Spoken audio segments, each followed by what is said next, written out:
And let me tell everybody here, every police officer, I'll paper my walls with your tickets before I ever give up.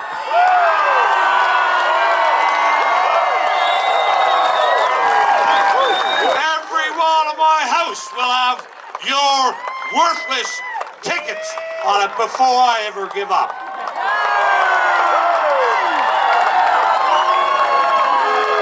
We will not stand down.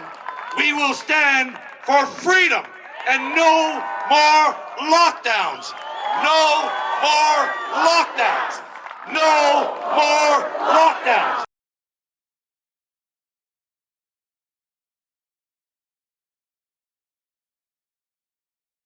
Come on up. Honestly, don't you think he should be the premier? Tell you one thing, I would definitely vote for him. Randy, it's all yours, buddy.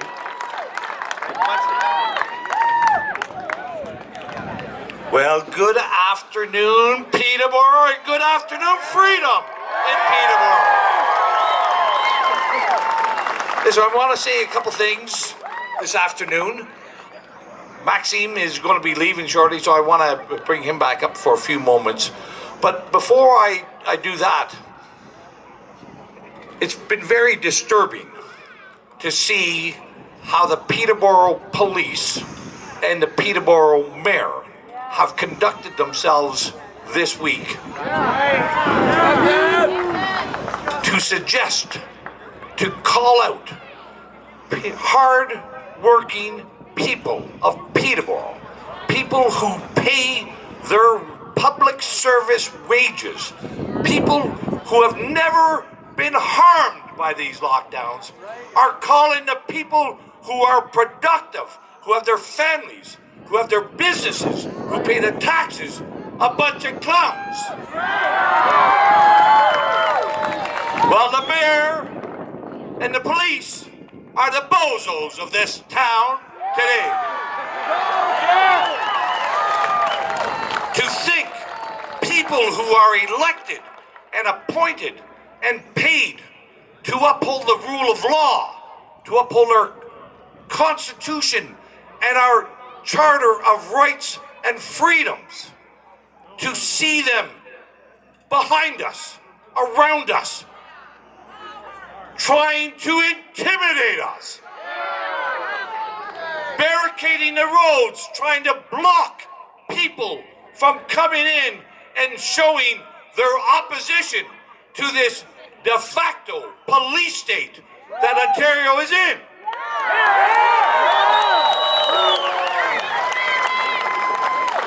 When I walk out of here today, I'm going to look into the eye of each one of those Peterborough police officers. I'm going to look them in the eye. Right? I'm going to express to them my disgust in their behavior today.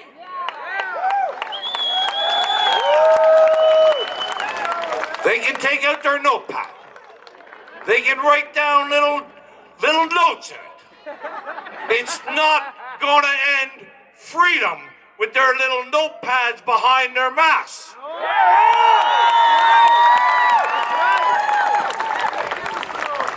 And I know many of the police are questioning what they're doing. I know that. But they're going to have to make a choice one day. They're going to have to make a choice. Is their paycheck today worth sacrificing their children's and their grandchildren's future tomorrow? Will they make their kids live in the gulag of fear that they're instilling or trying to? Will they? Or will they have a backbone? Will they have some gumption? Will they have principles? Will they have any conviction to their oath of office?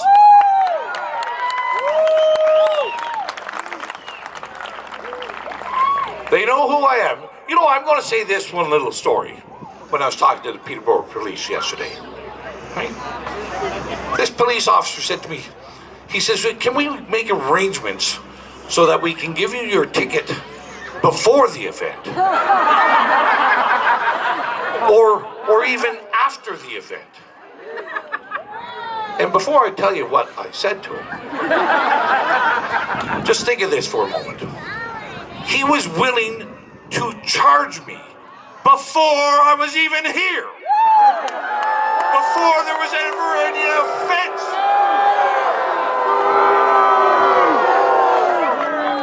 And I said to him, I said, you're paid by the public, just like I am.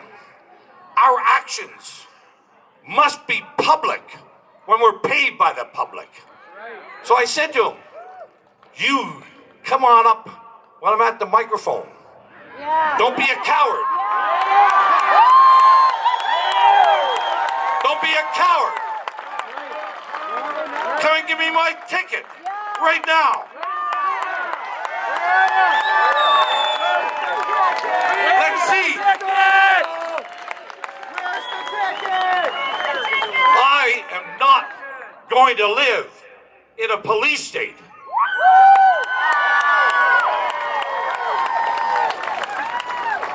Listen, Max mentioned that we started the end of lockdown caucus, and it was a pleasure to give Max a call and Derek a call. And now we have about 60 elected members across the country.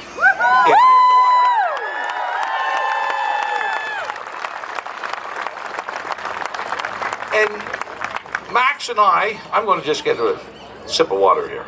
Yeah. You're allowed. You're awesome, brother. Boy, Randy! Yeah. All right, Randy! So, listen. I shared this little story back in October last year when I'd been spending a lot of time trying to get Doug Ford to charge me. Because I want to have my day in court. And I want to strike down these unlawful laws, these unconstitutional measures. And he's been a coward. Our courts are obstructing us from having these matters heard and having these unlawful measures nullified. But I invited Max down to a little event down at Queen's Park so we could test the law. And Max, come on up here, because I want to show.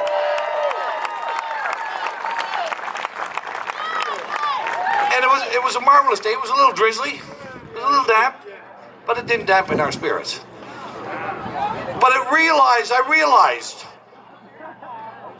Canadians, when we stand together, when the English stand with the French, when the French stand with the English, there is nobody who is going to take away the freedoms of Canadians. Max, thank you very much.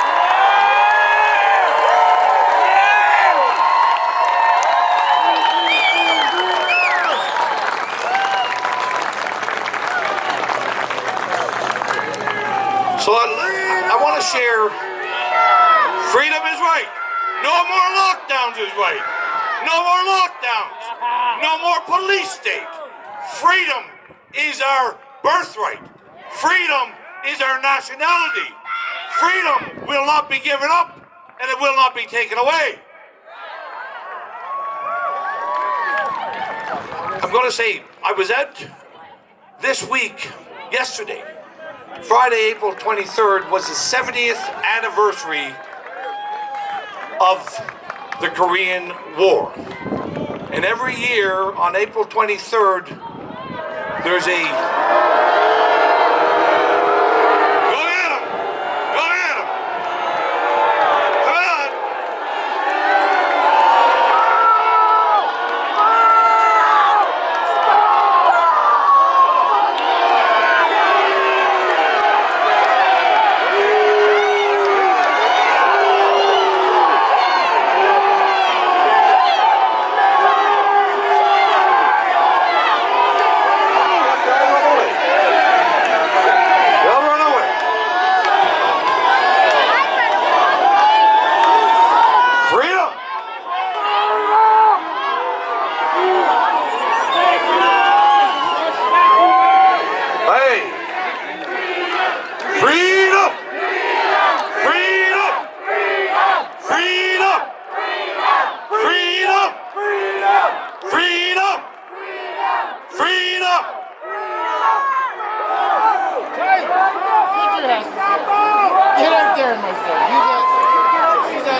But you cannot use this training.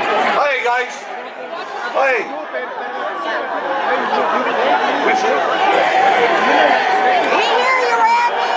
Hey!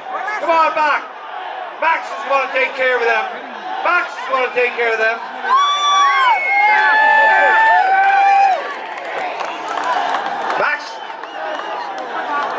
Max will take care of himself.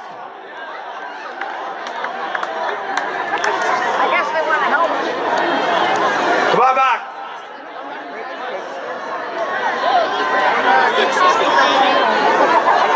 Hey everybody. This reminds me why I was at the Korean War Memorial yesterday. At the Korean War Memorial. That 70th anniversary. And it was about the Battle of Kapyong. And if you know about that battle, it was a small battalion of Canadians from the 2nd Battalion of the Princess Patricias. And they were tasked in Kapyong. And a brigade of communist Chinese and North Koreans flooded that valley and those hills at Kapyong.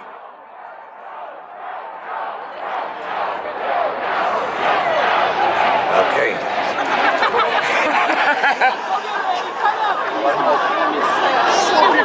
All right, ladies and gentlemen, this is over in that corner. Max is going to go take care of it. I want you guys to back up in the front. We did not come here to get violent. We did not come up here to confront the police. Back it up. You guys need to back it up. Let Max deal with it. Come on, bring it back. Bring it back. Come on. Come on. Back up front. All right. Randy knew this was going to happen. Max knew this was going to happen. But we are not going to get violent. We are not going to get violent. We have been here since... Oh, I really want to swear something real bad, but there's children here. Okay? All right. We've been doing this a long time. We have never, ever gotten violent. And we have always told the police that we will never get violent. So people over there with their selfie sticks trying to get a nice little thing so you can put it on Facebook, back it up, it'll be online later. Let the media take care of it. Let the police take care of it. Let Max take his ticket and he will go in front of a judge. He will go in front of a judge. That is when it will come out. This has gone viral now. So we don't need people all over Canada knowing that Peterborough people are violent. We don't want that. Do we want that? No! One love. Good. Bring it up. Come on, back it up. But anyways, that was interesting, wasn't it? A little bit of excitement. People have to vent a little bit, but as long as they don't get violent, right? Are you in agreement? Let me hear it again. Are we in agreement we will not get violent? The police do not want to get violent. They do not want to be doing this. That sounds fair. Yeah! Officer, grow up! Seriously, grow the hell up! Jesus Christ, grow up! Stand there and back up. Just back up yourself. That sounds grow up. That sounds good. Grow a pair of balls and grow up. Good job, man. Unbelievable. That little interaction had to happen. didn't have to happen. They could have just respected freedom. But as that was developing, I was telling you about the Korean War Memorial service that I went to yesterday. And I think it's ever more important to relay that story now. The Korean War vets gave me a call this week and told me of their disappointment that their commemoration of the 70th anniversary of the Korean War was not to be permitted this week. The youngest men who still survive from the Korean War are 90. They don't have many years left. So they called me up and told me about their plight. And I said, I'll be there. I said, and I know many other military veterans that would be there as well to commemorate that forgotten war for freedom in Korea. And so we did. And we had about 10 elderly soldiers from the Korean War at the cenotaph in Ottawa. And the last surviving member of the Battle of Kapyong was there as well, Ron Burgon. It was the last surviving member in the Ottawa area. And we also had about a dozen younger Canadian military vets, including my son Dylan, who saw combat for the Canadian military, and was a member of that 2nd Battalion of the Princess Patricia's Canadian Light Infantry. And the importance of that story is that a small Canadian battalion from the 2nd Battalion of the Princess Patricia's was being overrun. There was over 5,000 communist Chinese forces and North Korean forces that came down and attacked the 2nd Battalion. The battle lasted for 3 days. They were short on ammunition by the end of it. But that battalion stood their ground. They stood their ground. And the communist Chinese were repelled. Yeah. And South Korea was saved. And this is the important thing. A small group of Canadians stood their ground. And the horde of communist forces could not overwhelm a small group of Canadians who will stand their ground.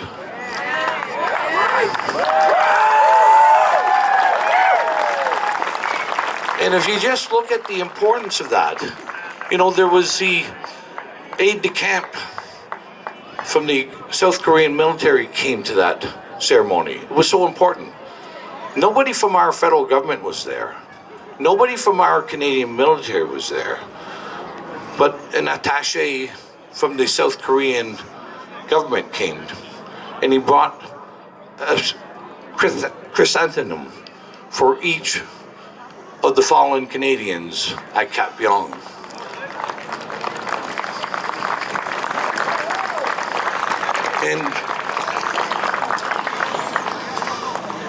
And he knows, South Korea knows what freedom is. All they have to do is look across the demilitarized zone and to see what North Korea is, to see their cousins and their brothers and their sisters who don't have freedom.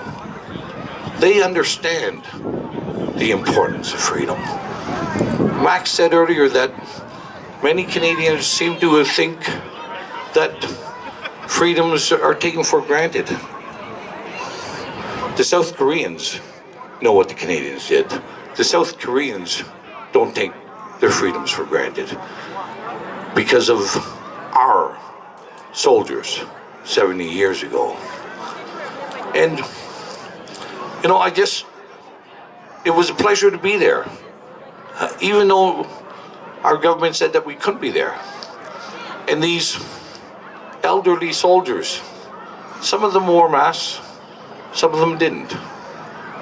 None of them wanted to socially distance. Every one of them wanted to shake hands and greet and hug and act out the freedoms that they fought for 70 years ago. That's what they wanted to do. And I was proud to be there. And somebody might relay a story about Peterborough years from now, about their police and how they didn't act like those brave Canadians standing for freedom at the Capyon battle. Right? Think about that, Peterborough police. Think about what Canadians used to be. Think about what a small group of Canadians who want freedoms will be. Think about your children and their future. And think if they were going to be living in something like South Korea or something more like North Korea. Right? That's where they're taking us to.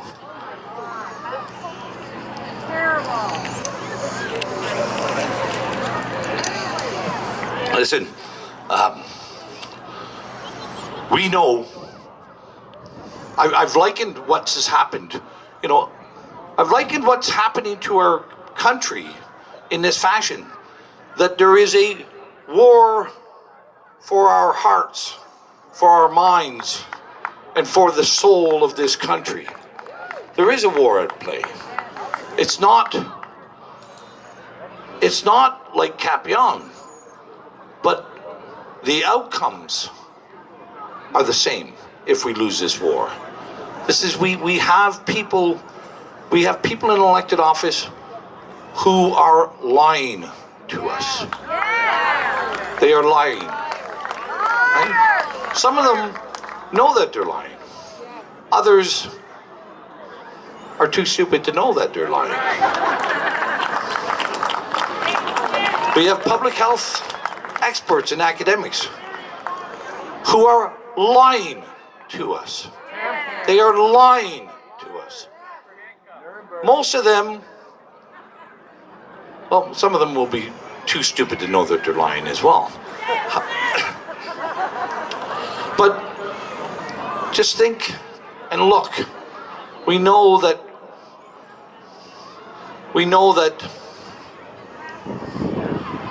we can live freely. We can see the data, we can see the evidence. Yes, there are some people who are at risk from this seasonal respiratory virus. Even the Minister of Long-Term Care, Mary Fullerton, last September, likened this virus to a bad flu season. All the data, all the evidence leads you to that conclusion. It's a bad flu season. Absolutely. But what we're not seeing is there is no exit strategy from this bad flu season. There is no exit strategy. We are on a deep, dark, and grave path of lies being perpetrated by our government, by public health.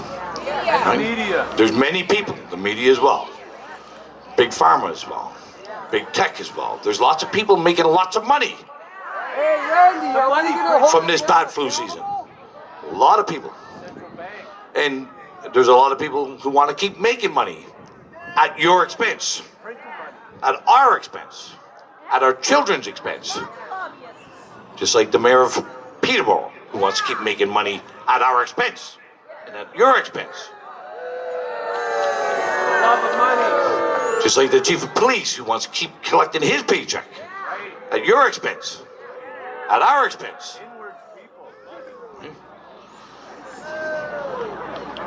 Let's recognize this. Canadians, there's an old saying about Canadians being too polite, and I think that has been taken advantage of. Right? And I know we are polite people. But it's been taken advantage of. Right? This is a war. It is a war for our soul. Are we going to be a free country? Are we going to be a country with the rule of law and with elected representative democracy?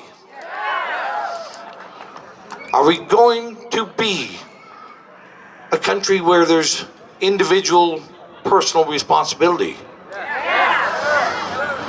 Is there going to be a country where we have the freedom to worship God, the freedom to travel, the freedom of speech, the freedom to assemble and gather peacefully? Are we going to be that country? Or are we going to delude ourselves and not stand up and recognize that we are in war? A war that our children are ultimately going to pay the price. That price will be determined whether we stand up or whether we don't. That's what it is. Let's wake it up. We have to understand. No more lockdowns is not about a virus. No more lockdowns is about our freedom. It's about our country. It's about who we are as Canadians. No more lockdowns.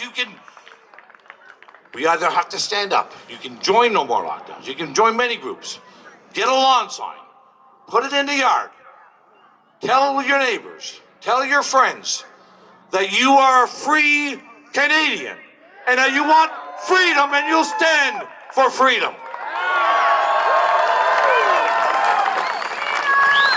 Join our volunteer groups. Deliver postcards. Facts versus fears. Right? Because that's all this government has been peddling for a year, is fear.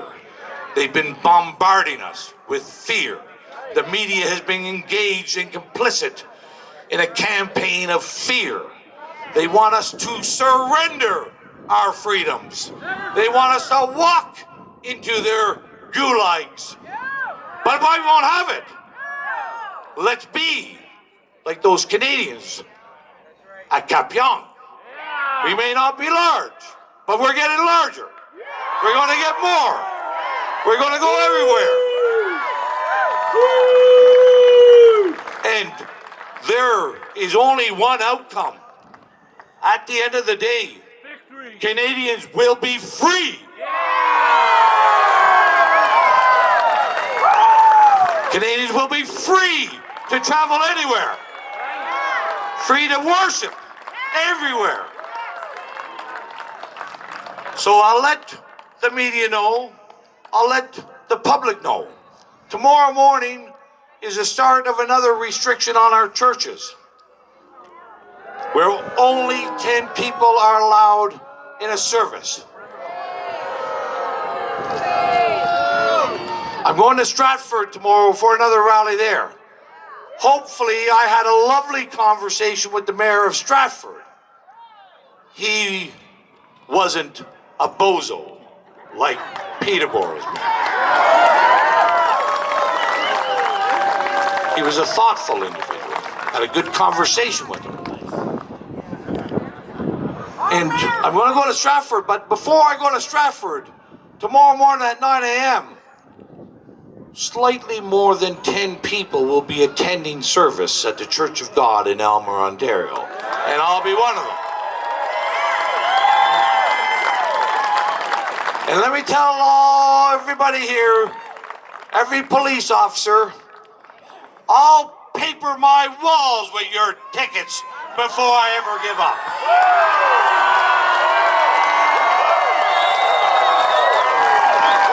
Every wall of my house will have your worthless tickets on it before I ever give up.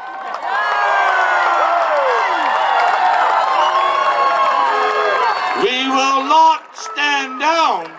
We will stand for freedom and no more lockdowns. No more lockdowns. No more lockdowns. No more lockdowns. People, let's show everybody what it is to be a free Canadian. Let's make sure our children never have to live under that cruel and terrible situation that we've put them in for the last year, telling them that they're vectors of a disease and that they're dangerous to their families. That's not what children are. That's not what families are. They are loving. They're kind. We have a duty to stand up for the future of our children and our grandchildren. And we will not let them down. Thank you very much.